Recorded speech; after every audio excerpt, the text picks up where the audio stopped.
Assalamualaikum warahmatullahi wabarakatuh. Berjumpa kembali di program Ngaji Pinggir Jurang bersama saya Ahmad Firdaus El Mainuri dan Saya Kajito El Kayani. gimana kabarnya Mas? Kabarnya alhamdulillah baik, sehat Mas Firdaus. Alhamdulillah sehat ya. Sehat-sehat saja. Gimana nih kemarin Politik. politik pilkada? Ya, adem-adem aja. Alhamdulillah. Ya. Nggak ada masalah ya. Mas, hari ini kita akan berbicara tentang ada banyak anggapan ya, tudingan kalau Islam itu adalah agama yang mengajarkan kekerasan ya.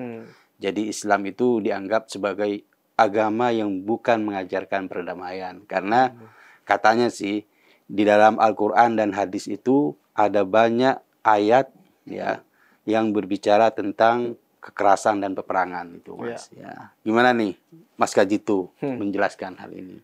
Ya, kita pertama harus menerima fakta dulu ya.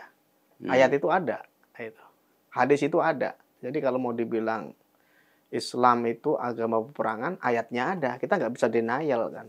Kita nggak bisa Islam agama damai, cinta kasih dan seterusnya. Nggak bisa gitu. Karena apa? Ayat dan hadisnya ada. Kita nolak itu kan nggak mungkin. Tapi apakah benar bahwa hanya gara-gara ada ayat dan hadis itu Islam langsung kita labeli sebagai agama yang mencintai peperangan, bahkan menganjurkan peperangan?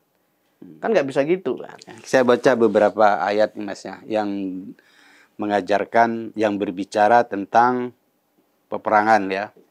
Bismillahirrahmanirrahim, surat Al-Baqarah ayat 216. Ya. Bismillahirrahmanirrahim. Kutiba alaikumul qitalu wa huwa kurhul lakum wa asa an takrahu syai'an wa huwa khairul lakum wa asa an tuhibbu syai'an wa huwa syarrul lakum wallahu ya'lamu wa antum la ta'lamun. Jadi artinya diwajibkan atasmu berperang padahal itu kamu benci. Boleh jadi kamu membenci sesuatu padahal itu baik bagimu, dan boleh jadi kamu menyukai sesuatu padahal itu buruk bagimu. Allah mengetahui sedangkan kamu tidak mengetahui. Ini ayat yang yang berbicara tentang peperangan itu. Kita diminta untuk berperang itu. Ada banyak beberapa lagi Mas. Bahkan ada hadis juga Mas. Hadis itu ya di sini An Ibnu Umar radhiyallahu taala anhuma anna Rasulullah sallallahu alaihi wasallam umirtu an uqatilan nas hatta yashhadu an la ilaha illallah wa anna Muhammadar Rasulullah wa yuqimus shalah wa yu'tuz zakah fa idza fa'alu dzalika asamu minni dima'ahum wa amwalahum illa bihaqqil islami wa hisabuhum 'ala Allah. Ayat ini, hadis ini Mas, itu berbicara tentang bahwa Rasulullah diperintahkan untuk membunuh manusia sampai mereka membaca syahadat itu Mas. Gimana? Karena memang ada ayat Al-Qur'an dan hadis yang memerintahkan untuk berperang. Ya, kita harus memahami ayat-ayat seperti ini dengan memahami sejarah Islam dulu. Jadi Islam atau Nabi Muhammad itu kan mendapat wahyu dan diutus untuk berdakwah di tengah-tengah masyarakat barbar. Masyarakat Arab jahiliyah yang kalau punya anak perempuan dikubur. Kalau bapaknya meninggal, janda bapaknya diambil jadi istrinya. Masyarakat yang sangat barbar lah pokoknya. Yang hobinya perang, gitu, ngerampok, perang, dan seterusnya. Artinya, kalau kita hidup di masa itu, hukum seperti apa yang akan kita terapkan? Nggak mungkin dong Nabi tiba-tiba datang, berhentilah perang, kita harus saling mencintai. Nggak ada yang masuk Islam. Gitu. Karena apa? Ketika kamu diserang, yang pertama kamu lakukan adalah mempertahankan diri dulu. Kamu kalau diperangi orang, kamu pasrah ya dipotong lehermu. Nggak ada hukum waktu itu. Gitu loh. Makanya ayat-ayat yang diturunkan saat itu memang kondisinya kondisi perang. Masyarakatnya masyarakat barbar. Bahkan itu kan ada filmnya tuh, The Lawrence of Arabia itu kan. Itu kan ada itu. Bahkan di zaman modern itu, ketika Inggris sudah masuk Arab, orang nyuri air ditembak kok. Dibunuh. Nggak ada hukum. Itu Islam udah masuk, zaman udah modern. Masih pakai pemikiran barbar. Apalagi di zaman ketika Nabi. Lebih barbar lagi. Kan kalau orang jualan hewan itu dipotong kakinya, jual kakinya, masih hidup hewannya dipotong, kan gila itu. Seperti itu kondisinya. Orang udah gak, hak asasi manusia aja nggak ada, apalagi hak asasi hewan.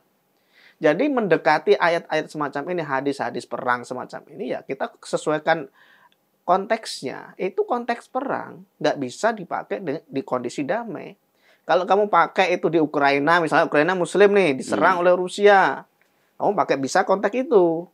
Dan kebetulan misalnya beda agama lagi kan, kamu bisa pakai ayat-ayat jihad, ayat-ayat perang. Karena itu darul harb, itu negara atau daerah perang, boleh memakai ayat-ayat perang. Makanya ayat-ayat ini ketika konteksnya damai, itu kita jadikan dia sebagai dokumen sejarah. Oh, dulu begitu ceritanya.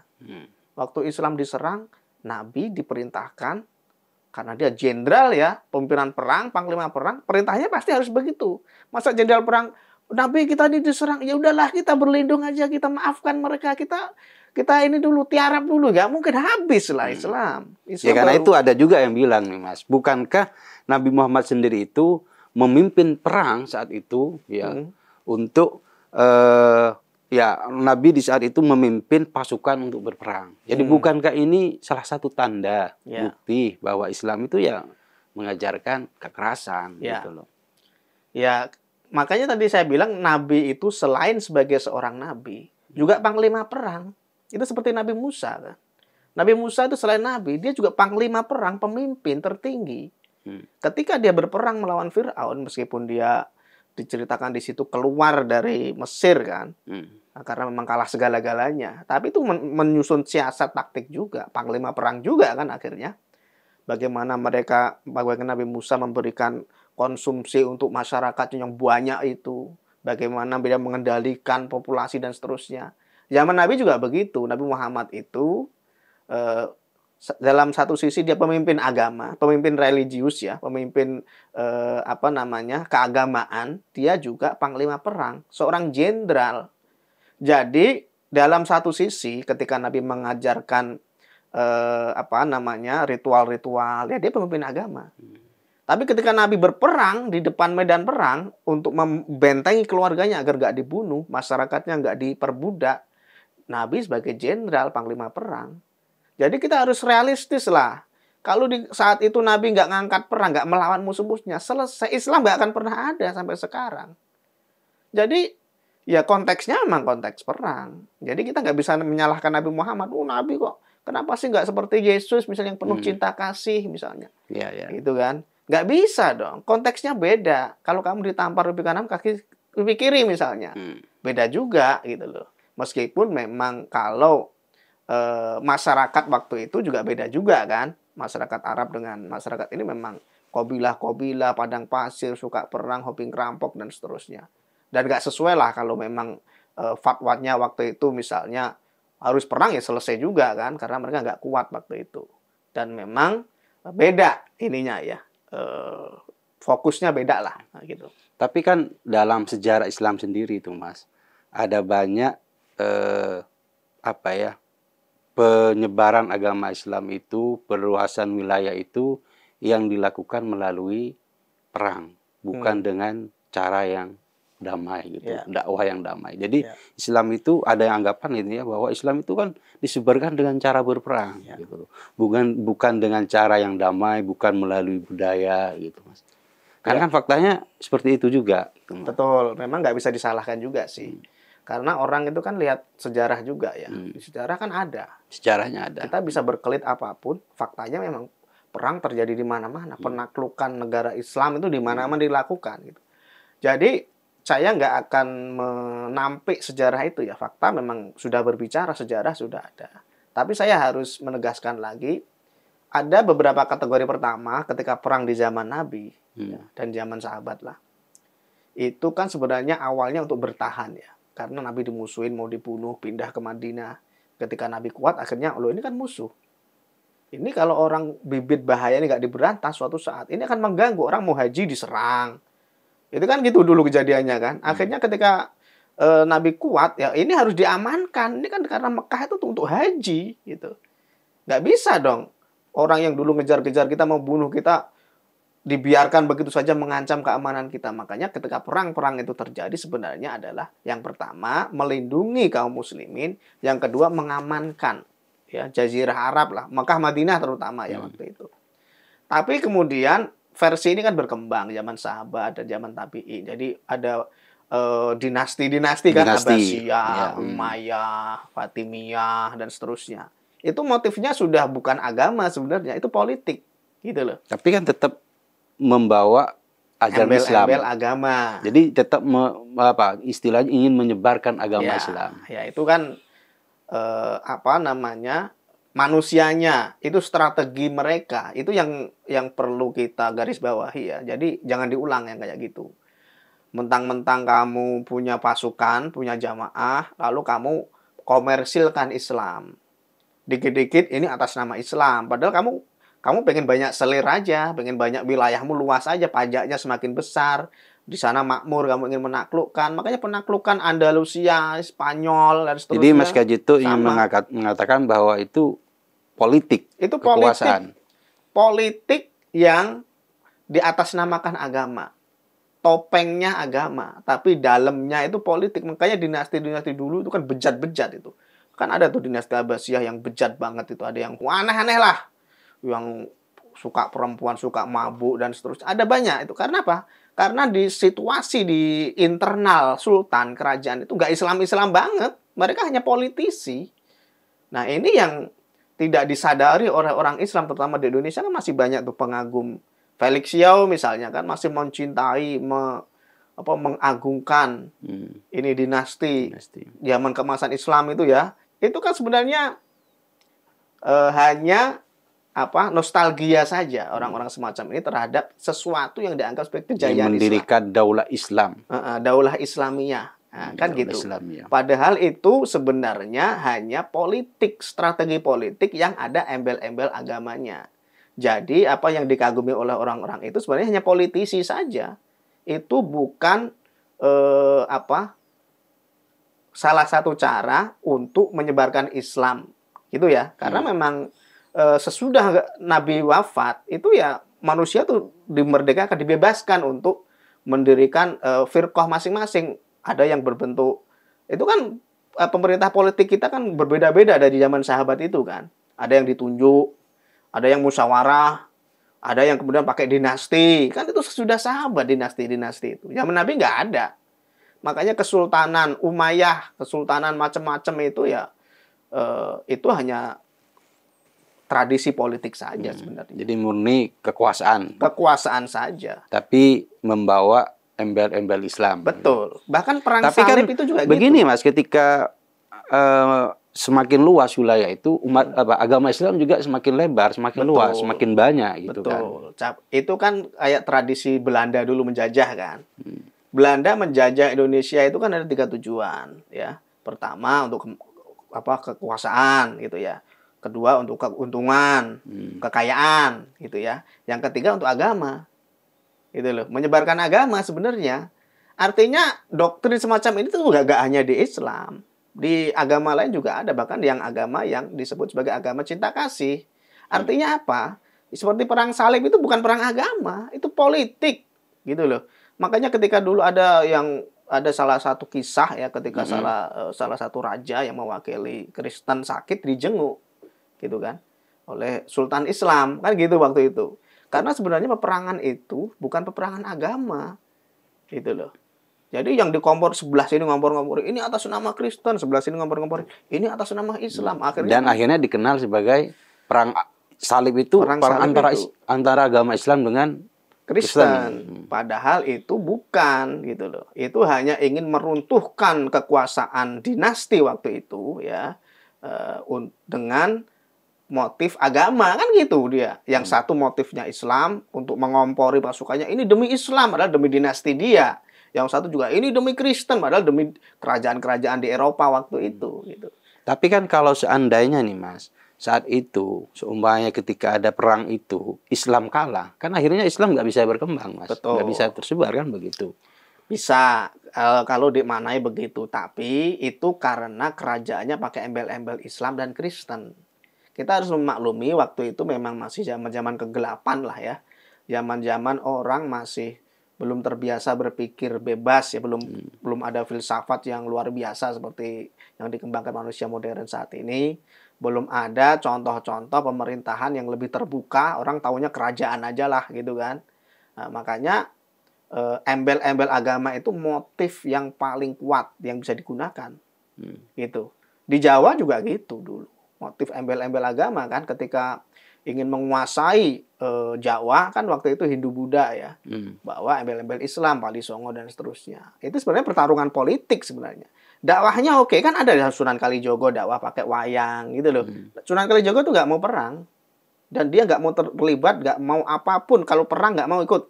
Gitu ya. Kalau Sunan yang lain ada yang ikut, Sunan Kudus itu ikut.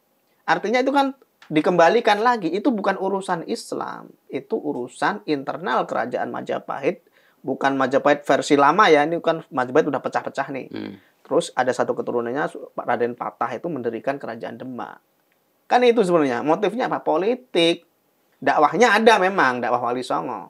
Kalau penaklukan itu murni politik, nggak ada kaitannya dengan Islam. Ini kalau kita mau ini adil ya. Yeah. Tapi jujur, memang ayat-ayat kekerasan ada, ayat-ayat perang ada, hadis ada, apalagi penaklukan sejarah itu ada. Kita nggak menolak itu karena agama lain juga ada gitu loh. Jadi itu sesuatu yang lumrah menurut saya ketika kondisinya memang barbar, kondisinya masih terbelakang. Tapi kalau itu dipakai sekarang, baik Islam, Kristen, Hindu, Buddha masih pakai ayat-ayat kekerasan, ayat-ayat perang yang nggak relevan lagi. Terus ini juga Mas, bagaimana dengan keberadaan kelompok ekstremis ya, yang mana mereka sering mengutip Al-Quran ya atau hadis untuk membenarkan tindakan mereka. Ya. Ini kan juga menggambarkan memang ada hubungannya gitu loh, bahwa tindakan mereka itu seakan-akan dibenarkan oleh Al-Quran dan hadis itu. Betul, setuju. Makanya itu kan kita kan nggak mungkin menghapus Quran kan. Ayatnya revisi nih nggak cocok, gitu. Nggak mungkin. Karena itu dokumen sejarah. Gitu. Kita melihatnya harus begitu. Itu dokumen sejarah, harus kita baca baik-baik. Kita sesuaikan konteksnya. Tafsirnya juga harus kita pahami secara benar. Kalau kita di Ukraina dan kita diserang oleh negara lain, pakailah ayat itu. Baqatiluhum. Oke, silahkan. Perangi mereka. Wah, suruhum, kepung mereka, silahkan. Gitu loh.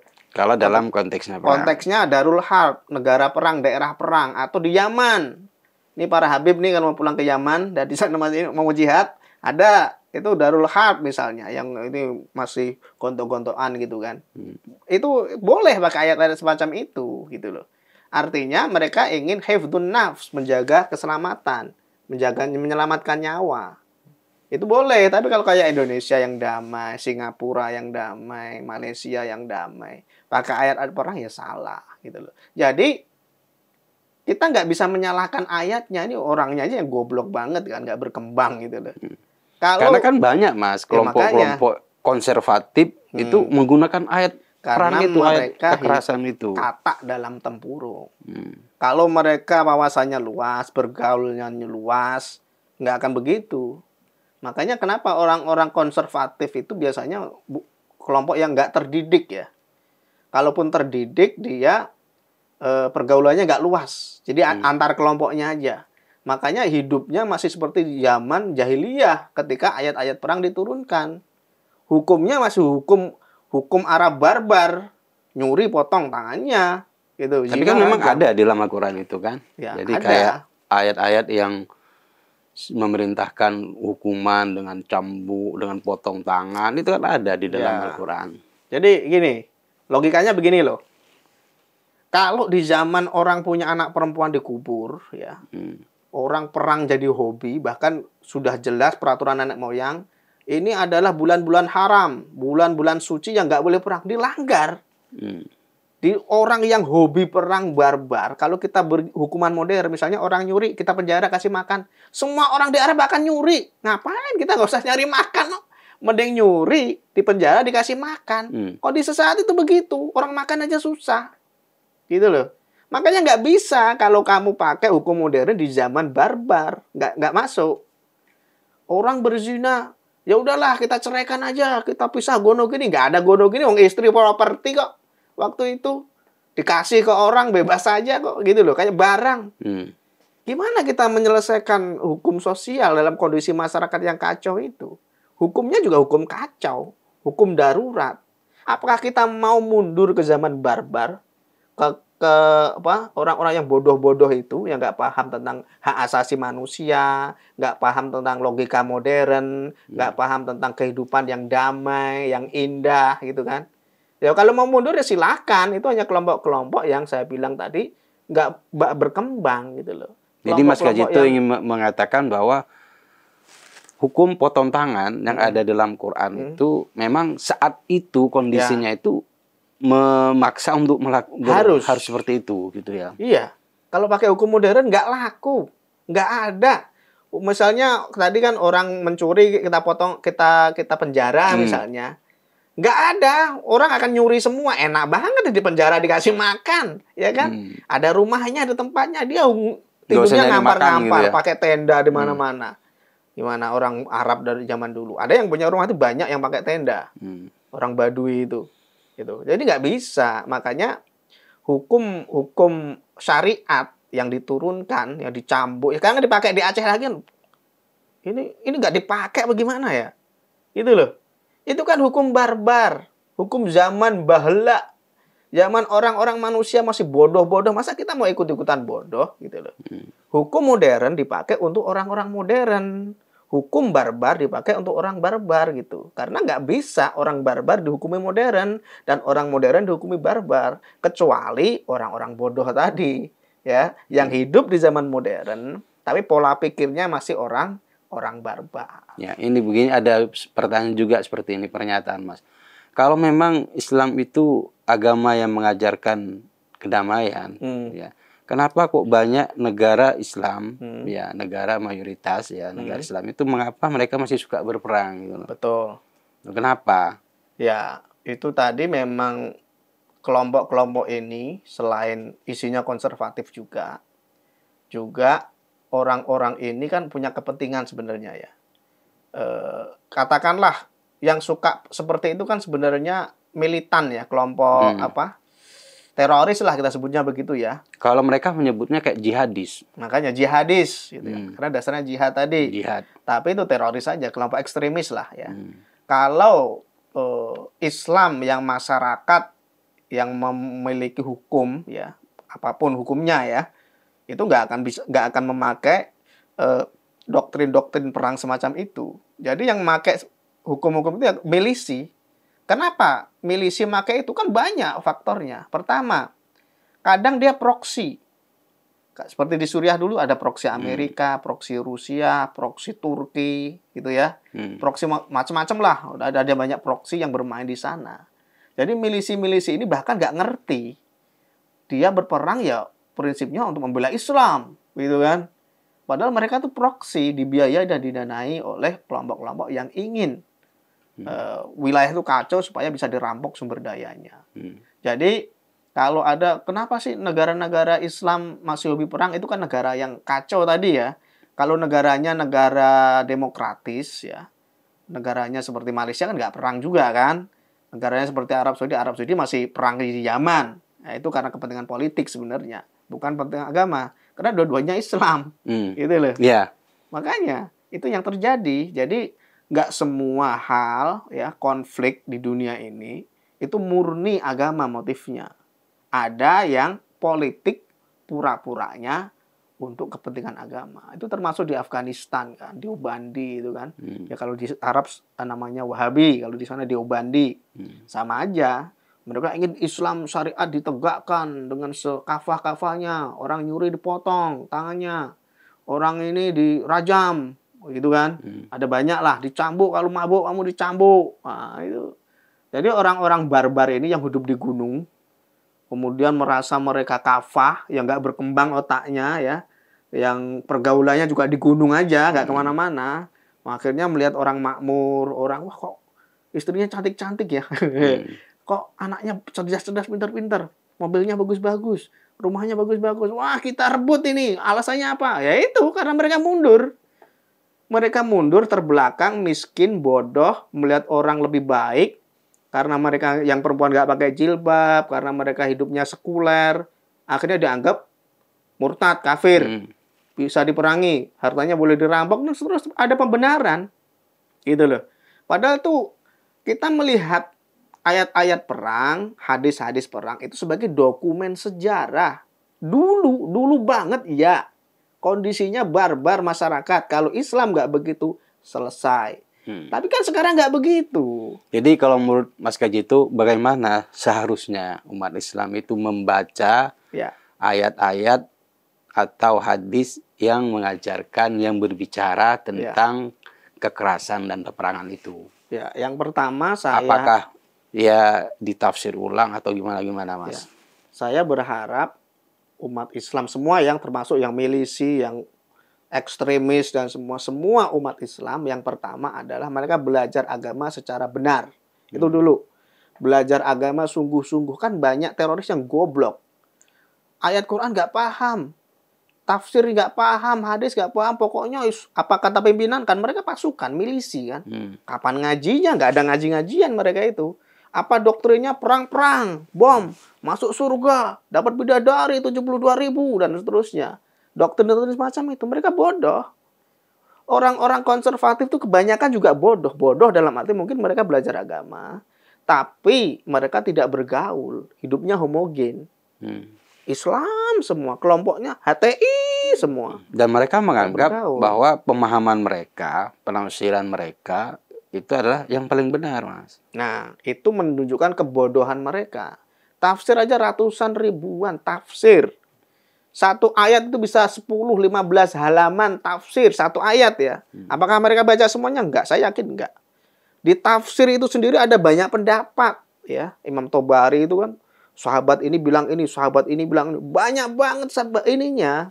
Makanya enggak ada tafsir tunggal. Makna tunggal itu enggak ada. Kalau ada itu orang goblok, orang bodoh tadi yang baru belajar sekelumit mengatakan dirinya paham agama. Kalau orang paham agama nggak bakal begitu. Makanya kiai-kiai kita yang alim, yang alamah itu malah nggak ingin menonjolkan diri, malu gitu loh. Karena semakin dia paham, itu seperti orang menggali lubang. Semakin dalam dia gali, semakin gelap yang dia lihat. Orang kalau semakin paham agama, semakin merasa bodoh. Semakin merasa nggak tahu, gitu. Makanya kelompok-kelompok konservatif itu, kalau mereka memang otaknya berkembang, mau kumpul sama orang lain, non-muslim dengan firqah lain dan kelompok lain, gitu ya, supaya tafsirannya berkembang, ilmunya juga bertambah, gitu. Itu saya yakin nggak akan jadi konservatif. Ya bagaimana mereka bisa bergabung atau berinteraksi dengan kelompok yang lain, Mas? Karena kan mereka menganggap kadang ya bahwa siapapun kelompok yang di luar mereka, pemahaman yang berbeda dengan mereka, ya mereka kadang dianggap salah, bahkan mengkafirkan itu. Ya, itu kan tugas bersama sebenarnya kan. Jadi, kenapa kelompok-kelompok ini muncul? Karena mereka ada circle yang berdakwah untuk itu. Gitu loh. Itu bukan tunggal. Jadi nggak tiba-tiba orang jadi konservatif, nggak mungkin. Pasti ada dedengkotnya satu. Ada. Dan biasanya motifnya apa itu, Mas? Ya, banyak. Ada yang jadikan proksi juga. Jadi, Wahabisme misalnya berkembang di Indonesia itu kan proksi Arab Saudi. Syiah berkembang di Indonesia itu kan proksi Iran, gitu. Ada banyak, ini motifnya banyak ya. Ada HTI, motifnya apa? Ingin menguasai juga. Ada apalagi Ikhwanul Muslimin yang kemudian jadi PKS. Apa motifnya? Sama, kekuasaan juga. Ada banyak lah ya. Tapi intinya bahwa apapun motifnya, itu bukan bukan tanggung jawab satu orang, itu tanggung jawab bersama. Pertama siapa? Pemerintah. Pemerintah jangan bodoh dong. Kan udah tahu ada kelompok konservatif kok dibiarin. Gitu. Makanya mereka harus punya program. Kementerian Agama tuh ngapain sih? Tugasnya salah satunya ini sebenarnya, gitu loh. Itu pemerintah agama, Kementerian Agama itu tugasnya salah satunya itu menangkal konservatisme. Jadi kamu boleh punya keyakinan, tapi kamu nggak usah mengkafirkan yang lain, nggak usah menganggap yang lain sesat. Silahkan, itu bebas agamamu, pendapatmu, itu hakmu. Kan itu yang harus disebarkan. Kemudian yang bertanggung jawab selanjutnya adalah ulama, ustadz. udah tahu nih ada ulama konservatif, ustadznya masih dakwahnya masih nggak jelas gitu kan. Kamu harus sadar bahwa ini bibit ini supaya dia tahu bahwa ada ajaran lain loh, tafsir lain loh. Itu kan harus dikeluarkan. Untungnya sekarang banyak sih di YouTube juga. Banyak ulama-ulama NU itu ya, Gus-gus, dan itu sudah main YouTube gitu loh. Itu untungnya begitu. Dulu kan nggak, ini dikuasai oleh kelompok konservatif. Kemudian juga masyarakat gitu. Kan ada tuh masyarakat kadang kan di RT Mas Firdaus atau di RT saya, di kompleks saya misalnya. Itu kan kadang ada yang konservatif banget, yang sedikit-sedikit dia vokal. Itu masyarakat juga harus vokal gitu loh. Jangan semua diatur oleh segelintir orang ini. Akhirnya semua dikonservatifkan. Ini nggak boleh, itu nggak boleh, ini haram, ini haram. Padahal kan nggak hanya satu pendapat gitu loh. Dan masyarakat harus speak up. Kalau ada hukum negara, pakai hukum negara. Hukum Islam nggak dipakai. Hukum agama nggak dipakai. Ada hukum negara, kok ngapain kamu pakai hukum agama? Arab Saudi yang negara Islam aja hukumnya udah berubah gitu loh. Apalagi kita yang bukan negara agama. Ini yang harus jadi standar ya. Jadi semua orang, bukan hanya pemerintah, bukan hanya menteri, aparat gitu ya, ulama, tapi seluruh masyarakat juga harus jangan dibiarkan karena mereka itu memang kecil sedikit. Tapi kalau ini terus ajarannya dibiarkan kayak di Afghanistan tuh, di Ubandi itu, akhirnya berkembang liar kan, luas, bisa menguasai negara. Ya kan, Taliban itu kan? Iya, di Taliban itu. Itu kan ajarannya Deobandi namanya. Itu sama kayak Wahabi, keras dia.